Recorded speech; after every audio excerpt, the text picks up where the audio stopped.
Well, that's a marked improvement over last year. 20 games. 20 damn games! Count them! No need, I'm doing that bit anyway. I'm not sure where this extra motivation came from to complete all these games, but it is sure as hell better than the 11 from last year. Could not have told you what I was doing instead, or indeed not doing now. I've no idea. And for the most part, I've been putting out 2 videos a month instead of 1. That's 24 videos in 1 year, give or take. Not bad for me, I think. The length of the videos vary, of course. And then there's the Lion Song video, which got me actual dislikes, pretty rare for me. And the less we say about the Solitaire video, the better. I felt like it. I put it up on my channel. It's my channel, what are you gonna do? I actually went and checked this, and it turns out I put out 31 videos last year, which, if you discount the XCOM LP, is actually 17. So yeah, improvement. And this is the year I started doing topic videos, which absolutely need a better name, but I haven't thought of one. And those are videos, despite the extra work needed in getting all this trailer footage and editing it together, I'm pretty proud of. It's rare that I get to do something like this, where I get to combine what I do for a living, which is programming, with my hobby, which is YouTube. And games. In fact, 3 things together. And since somebody will mention it, no, I don't program games for a living. Not anymore. No reason not to go back to it.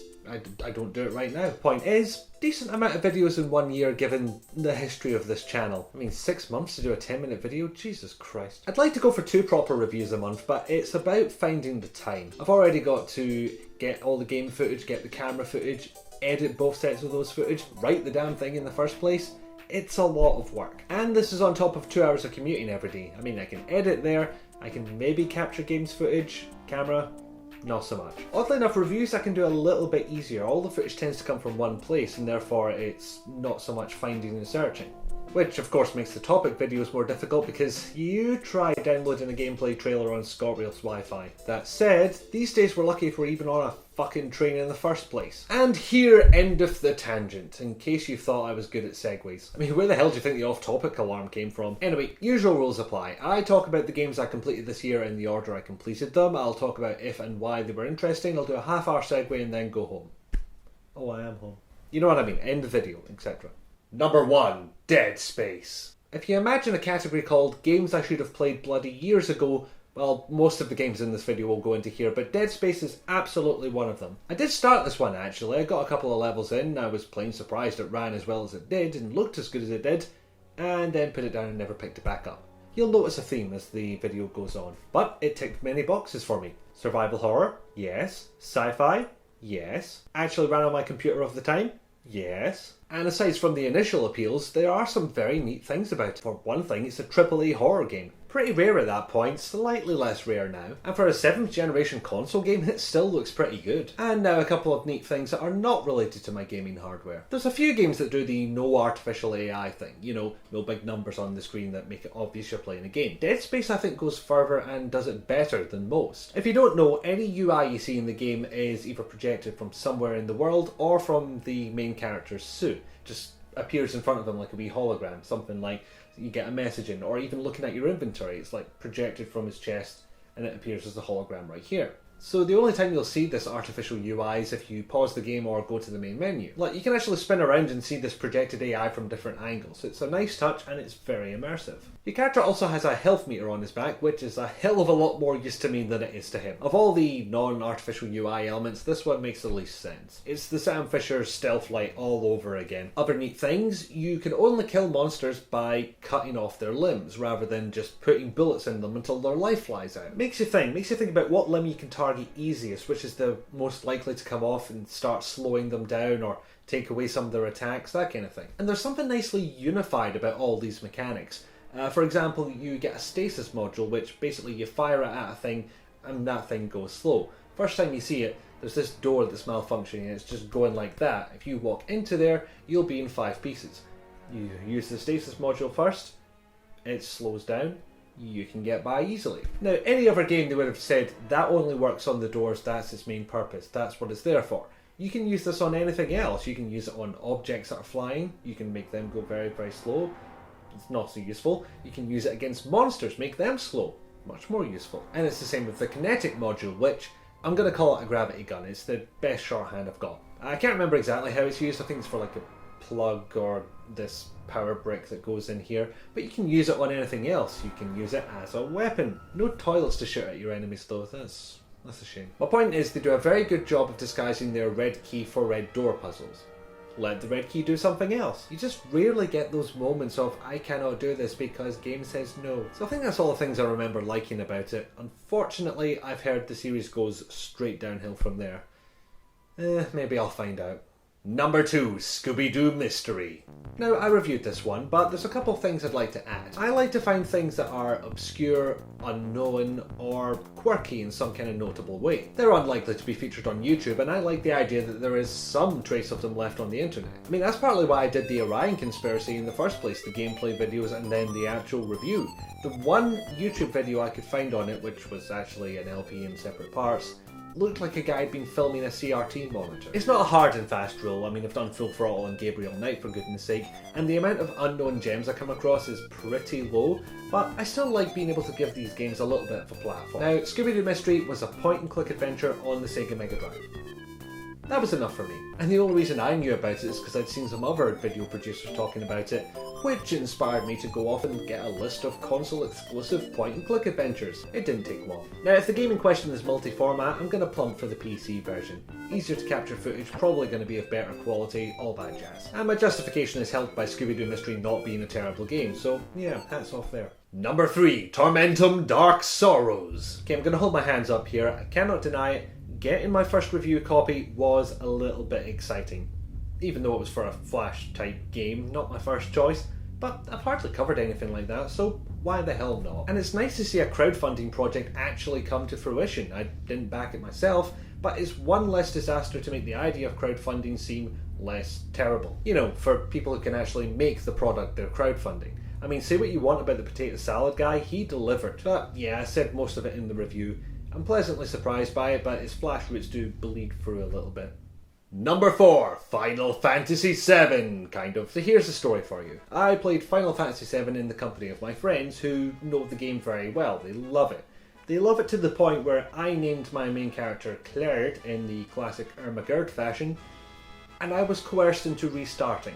I think I caused him physical pain with that one. Although I did manage to surprise him by RP walking past Tifa's room the first time without knowing about it beforehand. Brief explanation, if you run by, she comes out, you go back to your room. Very good to have them there with me, because there is a ton of JRPG bullshit to deal with. I don't remember much about the plot to comment on it. I mean, my memory's terrible, I'm not a good judge of plot, and unless I write all this shit down immediately after completing the game, which I don't, I'm gonna forget half of it. But to shorten a long ass story, here's what happened. I got almost all the way up to the end, and then I died. And it was a long night, and we could not be bothered going on, so we just watched the ending cutscene on YouTube. And this game's so close to being the first Final Fantasy game I ever completed. Now, without that social factor, I might never have gotten through the whole game. And I never really had to force myself to do it. I'm probably gonna do it again someday, just to get it out of the way, just to double check what kind of game it is. Maybe play the remake when that eventually comes out, but I sure as hell didn't want to do all the side missions. I mean, making inbred chocobos? Fuck off. Number 5, Deus Ex Human Revolution, The Missing Link, subtitles. So I beat the main game, but somehow I never got around to playing Deus Ex Human Revolution, sorry about all the boss fights. I'm not sure why I didn't play it at the time. Maybe I didn't have it at that point, or I just got burnt out from playing the whole game. Good as I think it is, flawed but good as I think it is, yeah, kind of need something else after a while. It's not that short. But recently I played through it again with the Director's Cut edition. Also should have been subtitled sorry about the boss fights. Now this triggers the DLC halfway through, which is a nice, seamless way to do it. But it starts you off with no augmentations, they've been stripped out. I have to say, if you absolutely had to start the player off with no augmentations, no upgrades, nothing like that, the story justification works. You've been captured, essentially. That's what happened. But at the same time, I didn't like how it fucked with your progression. I mean, you get all those upgrade points back, and arguably it's better that way because you can then redistribute them as you liked. But what I would have liked was a button that says, put everything back the way it was. And I'm not even that sure why. I could have maybe noted down what I had. I think where this is coming from is that I've already played through the game. I know what augmentations I want, what I think is useful. So the option of redoing it all doesn't really appeal to me all that much. But anyway, that bit is nitpicking. What's not nitpicking is the bloody blatant loading screens. Yes, the ones you thought were cunningly disguised as a scanning room. No, it's a loading screen. Okay, you admitted it in the commentary for the DLC, but apart from that, no. You thought you were sneaky and you weren't. And the best you could do to spice this up a little bit is throw in an info-link conversation. That's about it. And I think that happens twice in quite a few loading screens. And I don't have an SSD or anything to test this out on, but when you get your shiny new quantum computer of the future and you play through this again, if indeed that is possible, I'm willing to bet that whole scanning animation takes the exact same amount of time. Mass Effect elevators all over again. On the other hand, I'm glad this game understands stealth. You start off with no augmentations and crucially no weapons, so you have to basically sneak around or get very good at running. They're kind of both options. Stealth more than running, but it's not your spotted instant game over kind of crap. Nothing like that. And in fact, it's early on, so you might as well restart if you get spotted, or safe scum the crap out of it. So yeah, the whole thing did smack a little of sorry about the boss fights, but it's a decent length. It takes on board some of the criticisms of the original game, and I think it delivers something good that not only stands alone, but you can actually slot it in to the game. I bet most of the people who bought the Director's Cut for the first time didn't even know it was DLC, which I suppose by that point it technically wasn't. Number 6, Sleeping Dogs. I don't remember exactly when or why I bought this, but I know it was early enough to complete it before the definitive edition came along and replaced the version I had on Steam. If you don't know the story, this was a true crime game, True Crime Hong Kong, and then their publisher dropped the game. Square picked it up. Maybe they didn't have the rights to that series name, so they just dropped that part and rebranded it as something else. Now, I never played any of that series, so I can't comment on the quality, but my thinking was this. It was available on consoles where GTA wasn't. That said, I think the only console that didn't have GTA at that point was the GameCube. Anyway, what makes this different from any other GTA I'm up? Hong Kong? Well, there's a decent melee system for a start. It's pretty Arkham, one attack button and one block / counter button and you work from there. But it felt good to use. There's combos, there's moves you can pull off. I preferred using it to guns most of the time. And the environment moves you can pull off are sweet as well. Booting a guy into a phone booth, awesome. Bringing a shop shutter down on some poor fool's head, priceless. Shoving a guy's face right into a moving fan, eye-watering. And tied into this is some interesting parkour type movement, which really only manifests itself if you get to a ledge and then you press a button and you go up the ledge faster than if you didn't press the button. But in combat you can do things like run off walls and turn around and kick a guy. That's pretty nice. Watching GTA cutscenes has me thinking, oh, this arsehole again, quite a lot. I'm sure Sleeping Dogs has arseholes as well, but the count is way lower. It's not every bastard. There's still organised crime involved, as with most of these games, but the twist here is that you are an undercover cop. Now, to say that you're balancing the cop and criminal responsibilities is embellishing it quite a bit. It basically boils down to 2 progression meters which go towards different moves, different upgrades, and clothes for some reason. If you're this much of a criminal, you can't wear those clothes. Now, it's a bit bloody cruel when you start off with a full cop meter at the start of a mission, and anything you do that's criminal-esque, that you're going to do definitely anyway, like bump into things or when you hit pedestrians, brings that meter down. But the worst one is when you try and pull off one of those aforementioned parkour moves. You botch a landing, you climb up awkwardly, and you get a clumsy penalty. You actually get points off your cop meter for being clumsy. Even Police Quest didn't pull that shit. Oh, what, you didn't walk to the crime scene in a perfectly straight line? No points for you! Now, I tend to judge an open world game by how much of the side missions I'm willing to do. Collect all the things, climb all the towers, that kind of crap. Sleeping Dogs had me doing quite a bit of that, and I think it's for one simple reason. Doing the side stuff had a benefit beyond being a completionist. You'd get health upgrades, you would get more points in cop or criminal, just various things that make your gameplay experience better. Which is why I have no shame in telling you that I got all of the move statues and visited most of the health shrines. I'm not a completionist, I barely even get Wanderlust. If you want me to do this side stuff, give me stats, damn it! Giving me a Chivo is better, but not quite enough. So yeah, I enjoyed that. Fun to play, not a terrible story, actually ran on my computer hardware, so if you're into open world games, give that a go. Number 7, Splinter Cell Conviction. Strange situation, this one. I think this game might actually be better on console. Well, for me anyway, and for several reasons. Years ago, I decided, in a dark moment, to rent a game. Now granted, this was because my PC at the time was not up to the task of playing this game. My current one was barely managing it, no 60 frames for me. So between that and Uplay being involved in any way, shape or form, console seemed like the way to go. And then I forgot all of that and bought it on PC. Anyway, actual game stuffs. This was a lot different from the Splinter Cell games I'd played before, because I've only completed the first one. You know, you had to move the mouse wheel to go faster or slow down. That's how old we're talking here. And that should really make a comeback, I think. It's a perfectly good XP for an analog stick. Anyway, different this was, and not only because my objectives were projected onto the walls, which is a bit distracting, a bit hard to read, and not exactly realistic. Then again, this is the series with the stealthy backline. You do a lot of the same things as the old games though. You stick to the shadows, you shoot the mans, you shoot out the lights if there's no shadows. There's interrogation scenes, they're new. What would have maybe been a cutscene previously, where Sam Fisher beats the crap out of a guy and asks him questions in varying orders. What happens here is Sam beats up a guy and asks him questions. After a little while, you get control and you basically drag them around a small room and ram their faces into stuff, like urinals.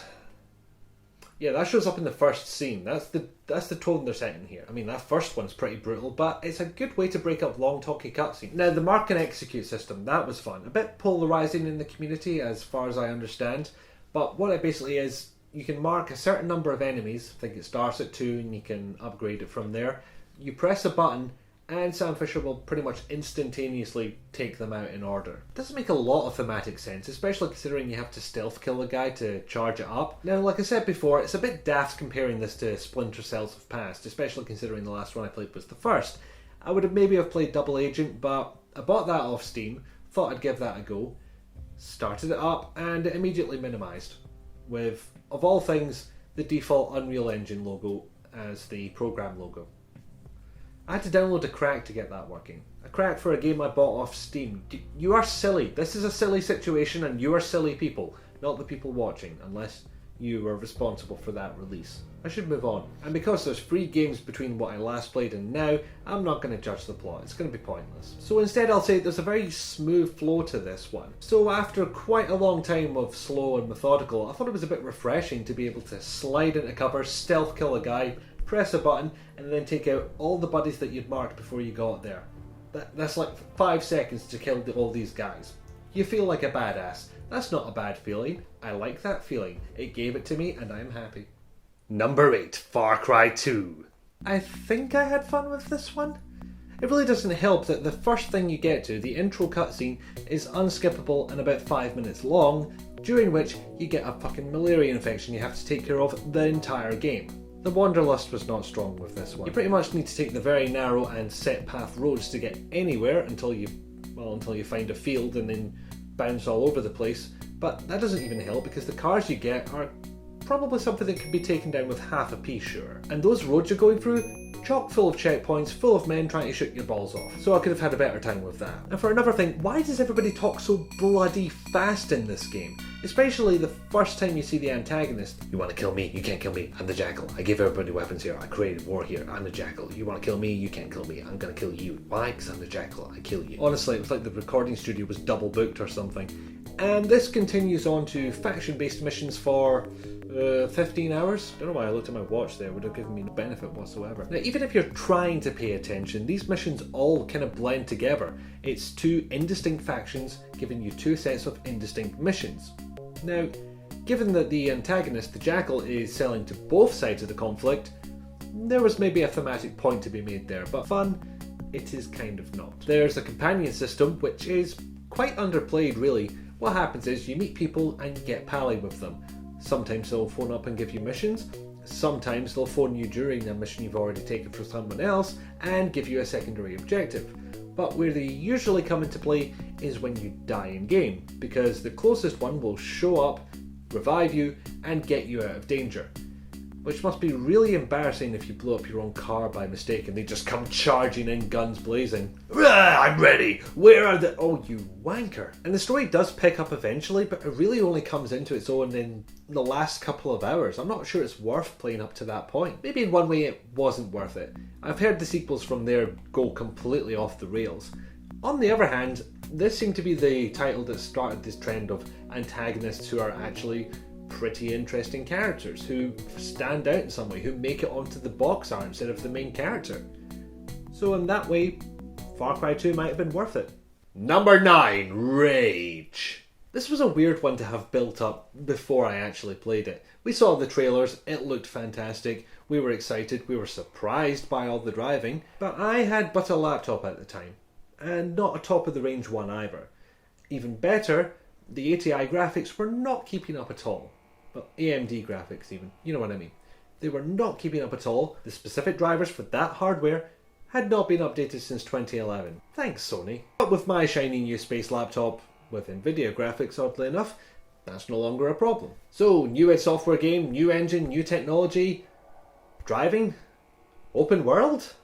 To be honest, those are not two of the game's main strengths. Where it really shines is when it's indoors and you're doing the shooty bang bang, or when you're outside and you're just looking at things. I mean, you get to a high enough point, you see across the landscape, probably not even that much. There tends to be mountains in your way all over the fuck. But when you get to see stuff like that, it is pretty spectacular. But what about those other things?